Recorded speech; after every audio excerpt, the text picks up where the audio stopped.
Dès lors que les travaux ont commencé, les enfants ont été invités à visiter le chantier pour se rendre compte du travail que ça représentait. Ils ont pu échanger avec les différents corps de métier et ont pu aussi se projeter dans ce que sera leur prochaine école.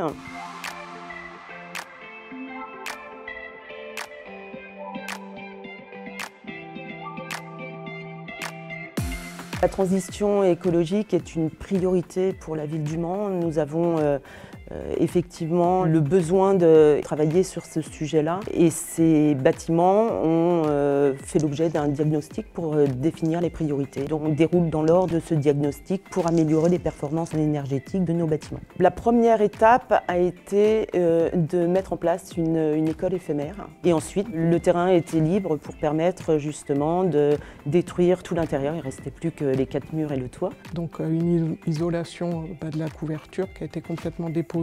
L'enveloppe avec une isolation thermique en laine de bois avec une vêture en briquettes. On a repensé tout le système de chauffage avec une nouvelle chaudière gaz à condensation.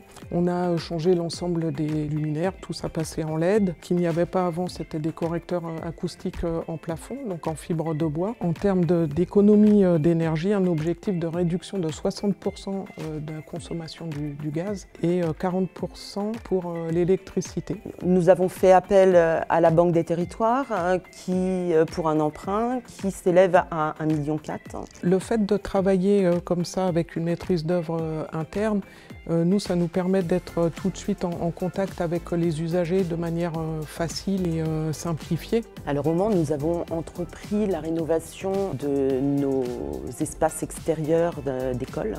Toutes les cours sont végétalisées les unes après les autres. La priorité, c'est vraiment de travailler en parfaite adéquation avec l'équipe enseignante, c'est-à-dire que tout le projet est élaboré pour les enfants. Donc ils sont questionnés très régulièrement. Comme dans tous gros travaux, il y a toujours des petits ajustements à faire, mais globalement, l'équipe enseignante est très satisfaite du résultat.